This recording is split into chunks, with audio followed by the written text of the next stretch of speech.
So much is hate that is building towards me. She's on the phone with my fam saying I'm disappointing. Saying I'm disappointing. Oh man, I'm a disappointment.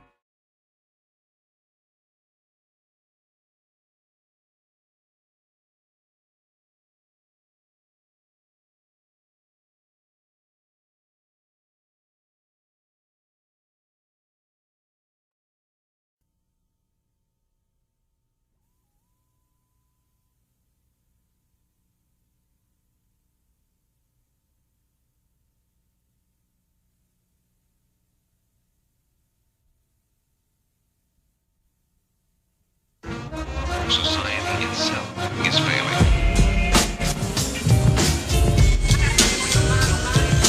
I want that song of respect. I want it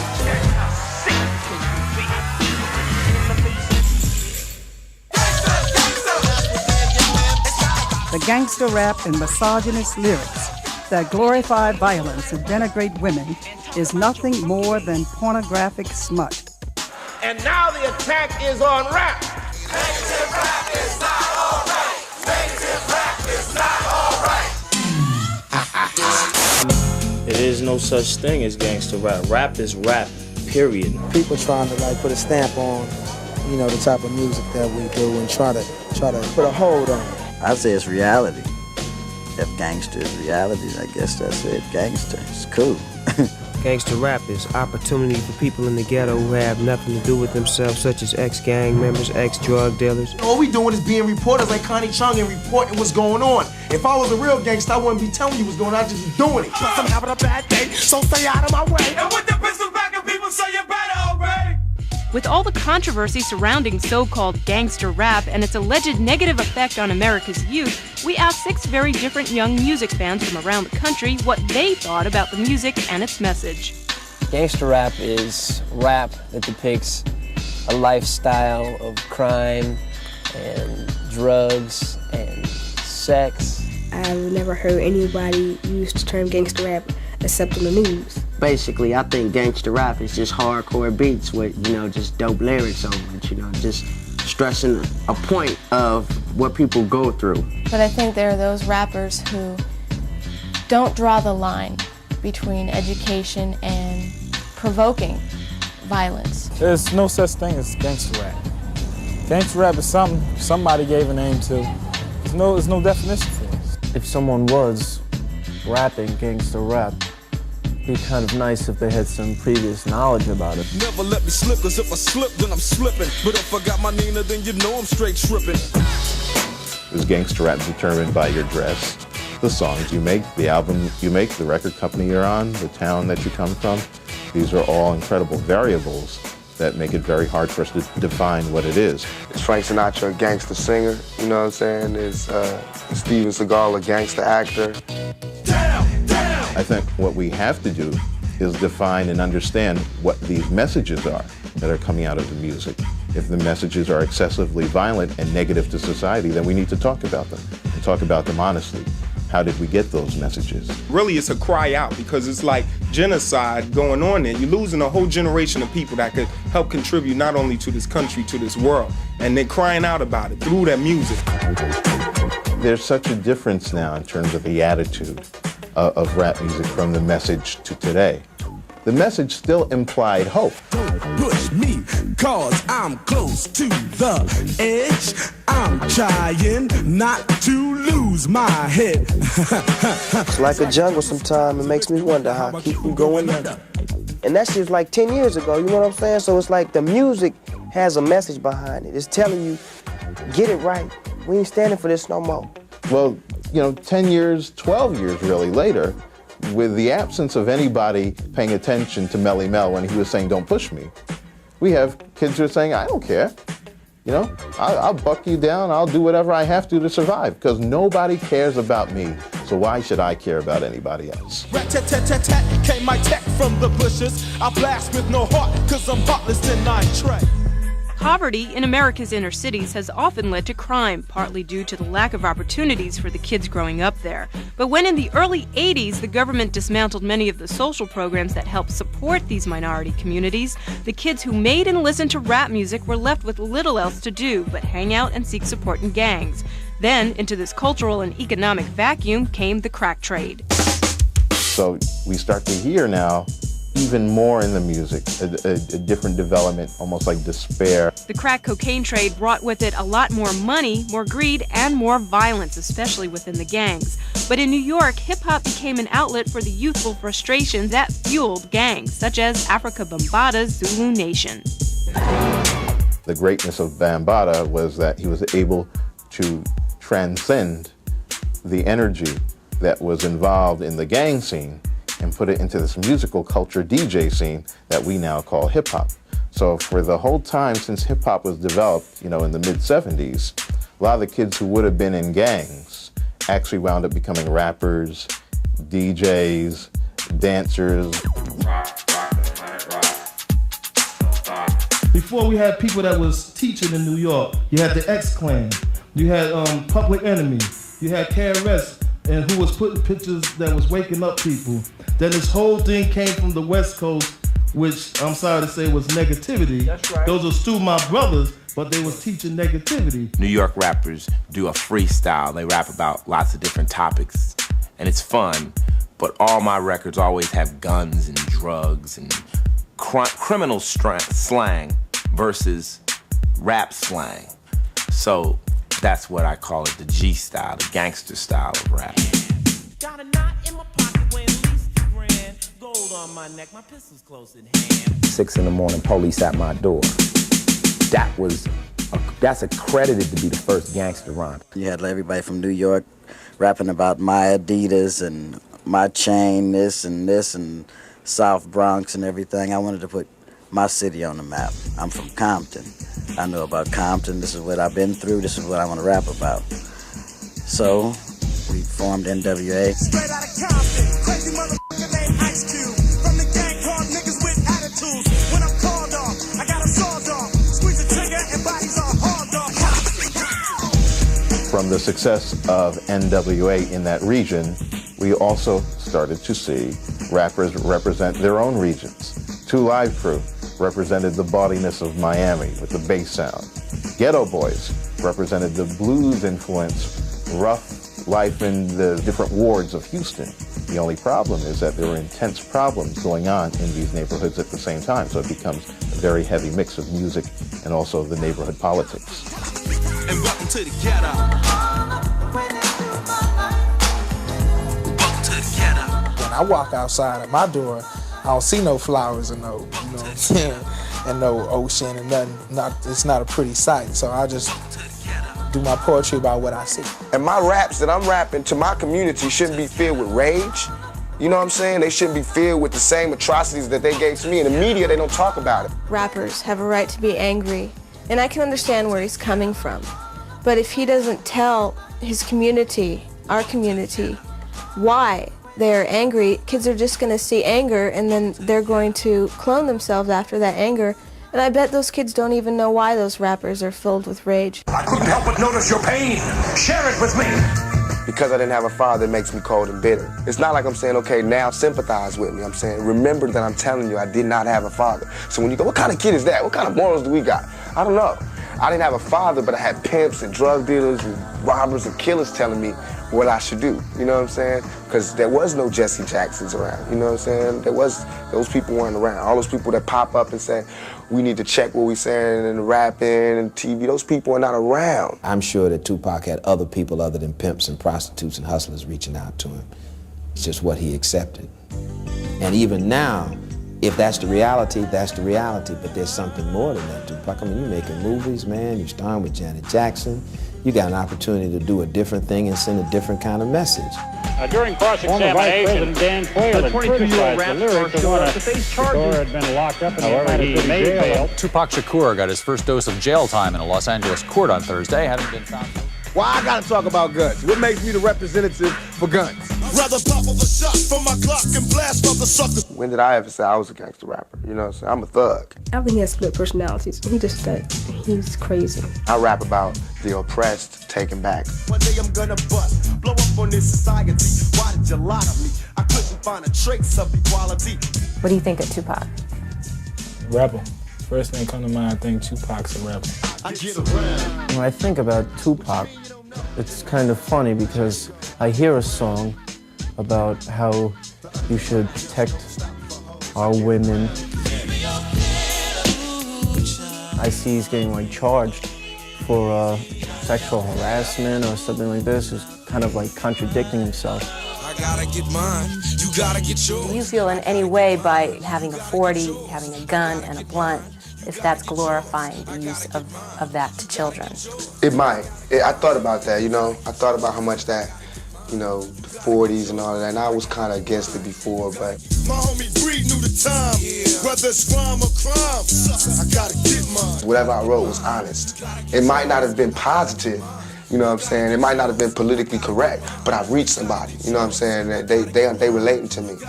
They relate to the brutal honesty in the rap. It's all good. I keep my mind on my money. Money on my mind. Finger on the trigger. Hand on my nine. To little kids that might be influenced by him drinking the 40, that's kind of negative, you know, because they little. I don't want my son coming up, you know, looking at Tupac drinking a 40, thinking when he get 10, he can just go out and get him a 40. You know what I'm talking about? We just gotta be there for our young ones. You know, just tell them about, you know, hey, this right here ain't good. This is what he doing. That's his life. You ain't gotta be like him.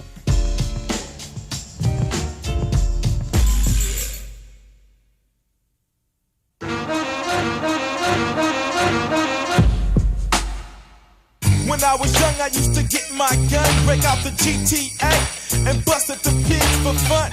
Gangsta rappers never had easy access to the airwaves. MTV has very strict standards regarding images of gratuitous sex and violence, as do other video outlets. And in 1993, radio stations such as KACE in Los Angeles and WBLS in New York announced they would no longer play songs they considered negative. It is not a question of censorship. You have the right of free speech in this country, but you don't have the right to yell fire in a crowded theater. And that is what some of these records are doing. They're yelling, shoot in a community that is crowded with guns. I believe in the Constitution. I believe in the First Amendment. And there is nothing that Ruthless or any other company like us does that we shouldn't be doing. Ruthless Records was one of the first labels devoted to gangster rap and was the home of NWA, whose success was made possible by the label's independence. Boy, you should have known by now, Easy does. Easy owns the company, right? He owns Ruthless Records. And if we'd have went to a major company from the beginning with the stuff we had, we'd probably never been out, you know. But since we were doing the records ourselves, put out pretty much anything we want to, you know, and it took off. I mean, you got people coming that never did gangster rap before, because, okay, say the records that came out, they was commercial, all right? So they commercial, they come out, the records don't sell that much. The next album, they want to come out, they want to be gangster. I'm gonna be a gangster, this record, man, I gotta make myself hard, because that stuff is selling, so everybody jumped on the bandwagon. Definitely, I think Onyx has redesigned their image over time. We've seen the progression of Dre from the world-class Wrecking Crew times to what he's doing now. It's just a fact. He wore, you know, a little tight stuff, you know, he had a little tight stuff, you know, eyeliner, lipstick. I mean, it was way out, but whatever he doing, he gotta be doing right, and I'm just giving him his props. Certainly Hammer has redefined his image. There's a story in the Wall Street Journal about the boss having one image when she was in school, I guess, growing up in Michigan. And she says quite plainly in the article, she's a businesswoman. She's out here to get paid and get over in hip hop. So she's formulated this image now, even though I think she went to private schools when she was growing up. And now she's the boss. We must get into discussions of the marketplace and capitalism, because that also informs what these rappers do and don't do. I don't consider myself no gangster or nothing like that. I'm in here to make money, you know. Oh, don't take away his credibility.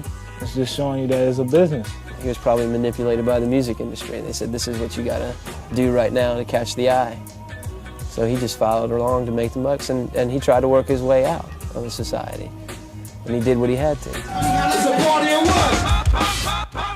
But what Dre did more recently was sell over 3 million copies of his album The Chronic and launch the career of Snoop Doggy Dogg, whose debut solo album sold almost 1 million copies in 1 week. Those 2 albums made Dre's Death Row label very profitable, and to the dismay of their critics, popularized the gangster image more than ever. people often pick on rappers who's successful. If these guys weren't making any hits, they wouldn't be picking out. Reverend Calvin Butts, Dionne Warwick, and different people talking about stopping the type of music that I do, and they're only thing they're trying to do is take away jobs. You know, this is our job. Money is the problem to a large degree. And if you use money to justify what you're doing, you're just like the white man that sold you into slavery in the first place. Money cannot be the justification or the determining factor of whether what we do is right or wrong. I need a gangster bitch. Another controversial aspect of the gangster formula is blatantly sexist lyrics, often referring to women as bitches and hoes. Bitches come a dime a dozen, so don't get mad when I your cousin. You got to remember that a lot of rappers are dealing with nothing but these kinds of women that are coming at them. Oh, who are you? You ain't nobody. Oh, you're Snoop Dogg. Oh, I wasn't nobody a minute ago. Ho. You know, now you see money, right? So that's where all the bitches and hoes come from, you know? Most women today are used to other women or themselves being called a bitch or a hoe, but I still think, personally speaking, it offends me if someone calls me a bitch or a hoe just to say it. I think it's a lack of respect. Like with me and my girlfriends, like we play around like that. We like, yo, well, bitch, please, and this, that, and the other. It's just, you know when you cross that line. Cause I can understand you playing, but then when you're serious and you call somebody a bitch, you just ready to fight. Who you calling a bitch? We feel like it's our duty as females in rap to show that other side, that positive side. We try to tell them to demand respect, and you will get the respect. And they can't call you no hoe or no bitch if if you demanding that respect and showing yourself respectful. The message has to come from everybody. It's not a responsibility of female rappers to say, here, you don't call us bitches. It's not like they calling female rappers bitches. They're calling women bitches. So it's the guy's responsibility to say, look, man, that's not cool.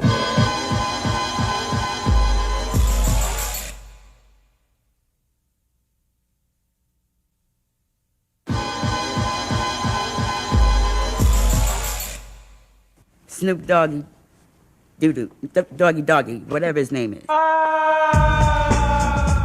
In early '94, committees in both the House and Senate held hearings in Washington, D.C. on the effects of violent and demeaning imagery in popular music, which sparked a heated debate over the influence of so-called gangsta rap music. It coerces, influences, encourages, and motivates our youth to commit violent behavior, to use drugs and abuse women through demeaning sex acts. It ain't gonna do nothing. Just might make a few white kids talk crazy. And that's good. Like I said, niggas can't with this, and niggas can't with that. Are you ready to order?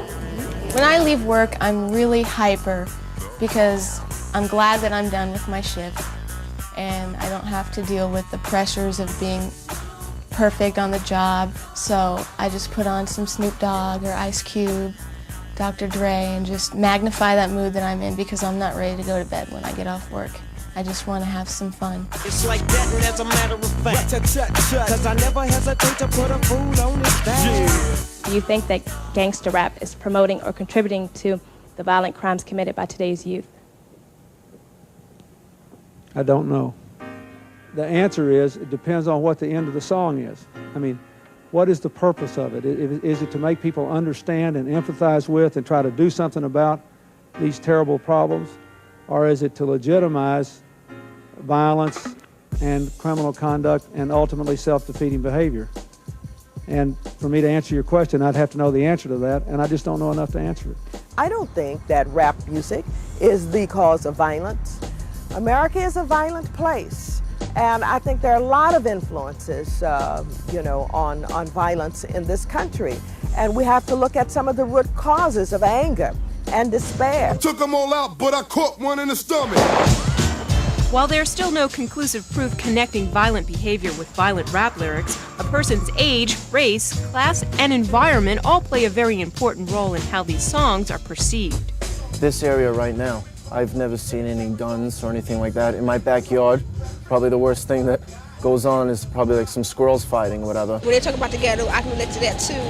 Because it's like every other night, it was like, all you heard was gunshots around my way. When I hear all these things like this, it's kind of hard for me to relate to. I think about it, and it just comes down to I basically enjoy listening to them for the beats, and they're really talented. I can relate to it, but that doesn't mean I want to hear it every day or like buy it. Now they dropping and yelling, it's a tad bit late. Nate Dogg and Warren G had to regulate. I don't think it portrays a very good lifestyle to the young people who listen to it, especially people in the inner cities that face these problems every day. The other day, boy got shot 18 times in the head. I mean, it happens. It's glorifying what they see every day. It's not glorifying violence, it's telling it like it is. Simple.